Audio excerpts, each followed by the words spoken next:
بسم اللہ الرحمن الرحیم۔ دوستو، ہریش کمار فزکس میں پی ایچ ڈی کے بعد بھارت کی ایک اہم یونیورسٹی میں لیکچرار پوسٹ ہوا۔ ہندو دھرم سے پہلے ہی متنفر تھا۔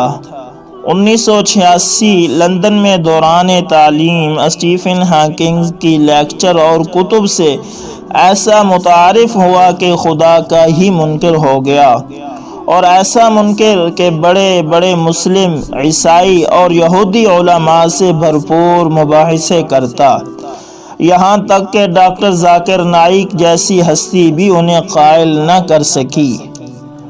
ڈاکٹر صاحب بتاتے ہیں کہ سن 2005 کی چھٹی کے دن کی ایک صبح مسلم سبزی فروش نے بیل بجائی۔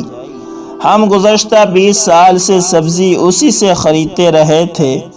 اس دن میں نے اسے چائے کی آفر کی تو اس نے قبول کر لی۔ حسب معمول خدا یا اللہ کے وجود پر اس سے بحث شروع کر دی۔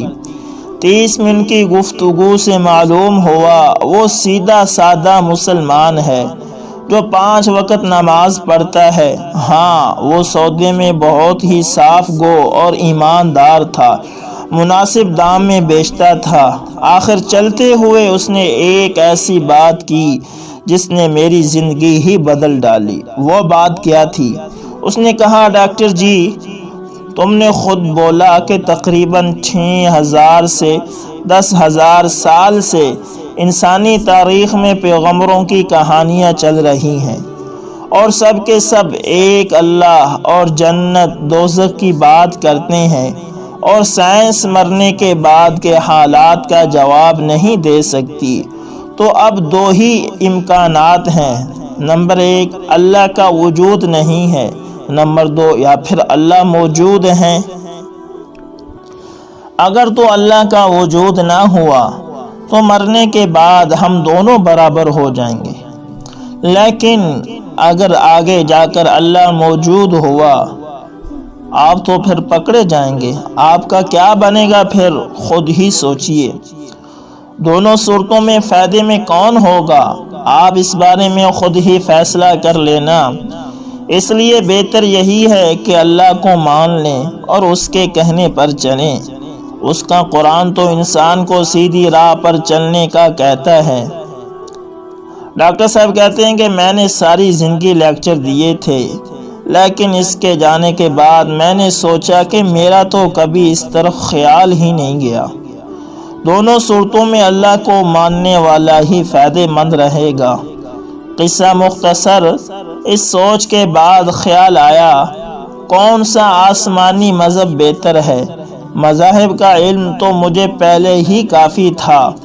ڈاکٹر ذاکر نائک کے ایک لیکچر میں 1400 سال سے پورا قرآن مجید کا حرف بہ حرف ایک ہونے کا سنا تو انگلینڈ میں کرسچن مشنری ادارے سے اس کی حقیقت دریافت کی تو سب نے اس بات کی تصدیق کر دی۔ الحمدللہ آج مجھے اور میرے سارے گھر کو مسلمان ہوئے 15 سال ہو گئے ہیں۔ میں اسلامی تعلیمات کے لیے کریالہ شفٹ ہو گیا۔ میری 3 بیٹیاں حافظ قرآن ہیں اور اللہ کریم نے میری زندگی ہی بدل دی ہے، لیکن اس سبزی والے عبدالاحد سے دوبارہ میری ملاقات نہ ہو سکی، لیکن میں نے قبول اسلام کے بعد اپنا نام بھی عبدالاحد رکھا ہے کیونکہ وہ ایک سچا مسلمان تھا۔ دوستو، اسی طرح ایک اور واقعہ نقل کیا جاتا ہے کہ ترکی میں ایک روسی سیاح نے ہوٹل میں کئی دن کے قیام کے بعد پیسے ختم ہو جانے پر جب ہوٹل چھوڑا تو باہر زوروں کی بارش ہو رہی تھی۔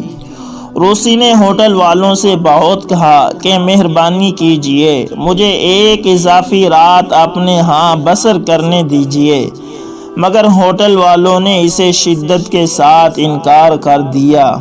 اسی برستی بارش میں روسی کسی ٹھکانے کی تلاش میں چلا تو اسے ایک گھر کے سامنے شیڈ سا بنا دکھائی دیا۔ روسی نے اس گھر کا دروازہ کھٹکایا۔ اندر سے ایک شخص کے نکلنے پر اس نے اپنا مدعا بتایا کہ اگر اسے کوئی اعتراض نہ ہو تو وہ بارش رکنے تک یہاں ٹھہرنا چاہتا ہے۔ جیسے ہی بارش رکے گی وہ چلا جائے گا۔ تاہم اس وقت روسی کی حیرت کی انتہا نہ رہی جب گھر والے نے اس سے گھر کا دروازہ کھول کر اندر آنے کو کہا۔ ایک کمرے کو اس کے لیے مخصوص کرتے ہوئے گزارش کی کہ وہ اسے میزبانی کا شرف بخشے، رات بھر اس کے گھر میں مہمان کی حیثیت سے رکے اور کل بارش رک جانے پر چلا جائے۔ روسی نے کہا، مگر میرے پاس تو آپ کو دینے کے لیے ایک پیسہ بھی نہیں ہے۔ گھر والے نے کہا، مجھے آپ کی مدارت کا آپ سے کوئی پیسہ نہیں لینا۔ ہمارا دین ہمیں مہمان کی تکریم سکھاتا ہے اور آپ میرے مہمان ہیں۔ روسی نے پوچھا، اور آپ کا دین کیا ہے؟ میزبان نے کہا، میرا دین اسلام ہے اور اسلام ہی ہمیں یہ سکھاتا ہے کہ مہمان کے ساتھ اچھا برتاؤ کیا جائے۔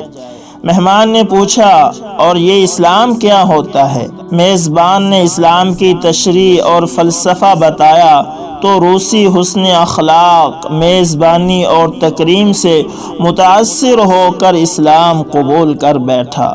عربی مثل ہے کہ جو اخلاق اور ادب کا سرمایہ رکھتا ہے وہ دلوں کو ہمیشہ کے لیے خرید لینے کی قوت رکھتا ہے۔ اسی طرح میرے اسی مرشد کو ان کے ترکی میں قیام کے دوران ایک دوست نے بتایا کہ میں اور میرا بیٹا ایک جائے نماز خریدنے کے لیے دکان میں داخل ہوئے۔ سب سے اچھی اور اچھوتی جو جائے نماز ہمیں پسند آئی اسے ہم سے پہلے ہی ایک گاہک اٹھائے کھڑا تھا۔ گاہک قیمت میں کچھ کمی اور رعایت چاہتا تھا، جبکہ دکاندار اپنی بتائی ہوئی قیمت پر اٹل کھڑا تھا۔ سودا نہ ہو سکنے پر جب پہلا گاہک چلا گیا تو ہم نے کہا، پسند تو ہمیں بھی یہی جائے نماز آئی ہے مگر آپ رعایت ہی نہیں کر رہے۔ دکاندار نے کہا، بالکل رعایت کروں گا اور جو قیمت آپ کو اچھی لگے گی اس پر آپ کو یہ جائے نماز دے دوں گا۔ اس گاہک نے حیرت سے پوچھا، مگر کیوں؟ ابھی تو آپ اس گاہک کو ذرا برابر رعایت پر بھی راضی نہیں ہو رہے تھے، اب یہ کیسے ممکن ہو گیا؟ دکاندار نے کہا، جب آپ دکان میں داخل ہوئے تھے تو آپ نے مجھے سلام کیا تھا۔ سلام تو آپ کے بیٹے نے بھی مجھے کیا تھا، بلکہ اس نے تو مجھے مصافحہ اور ہاتھ بھی ملائے تھے۔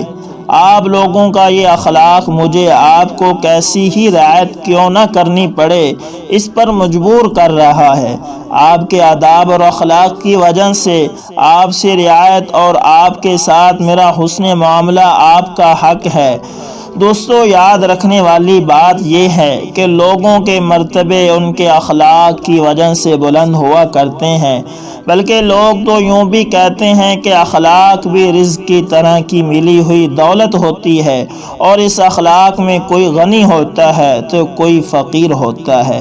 جو اخلاق کی ملکیت رکھتا ہے لوگ اس سے راضی ہوتے ہیں، اس کا رزق بڑھتا جاتا ہے۔ سرکار دو عالم صلی اللہ علیہ وسلم کا ارشاد مبارک ہے، مومن کے اخلاق سے زیادہ کوئی بھی وزنی چیز قیامت والے دن میزان پر نہیں ہوگی۔ تو دوستو، ہمیں بھی چاہیے کہ ہم بھی اخلاق اپنائیں اور اللہ سے دعا کریں، اے اللہ ہمیں بھی اپنے نبی والے اخلاق دیں۔ دوستو، جب ہم اخلاق اپنائیں گے تو کتنے غیر مسلم لوگ اسلام میں آئیں گے، ہم خود ہی ان کے لیے رکاوٹ بنے ہوئے ہیں۔ تو اللہ سے دعا ہے کہ اللہ تعالی ہمیں اچھے اخلاق عطا فرمائے اور دین اسلام کی سمجھ عطا فرمائے۔ دوستو، امید کرتا ہوں یہ ویڈیو آپ کو پسند آئی ہوگی۔ اگر یہ ویڈیو آپ کو پسند آئے تو لائک، شیئر اور کمنٹ میں اپنی رائے کا اظہار ضرور کریں، اور اگر آپ ہمارے چینل پر نئے ہیں تو ہمارے چینل کو ضرور سبسکرائب کریں، ساتھ میں بیل کے نشان کو دبانا نہ بھولیے گا تاکہ ہر نئی آنے والی ویڈیو سب سے پہلے آپ تک پہنچتی رہے۔ جزاکم اللہ خیر۔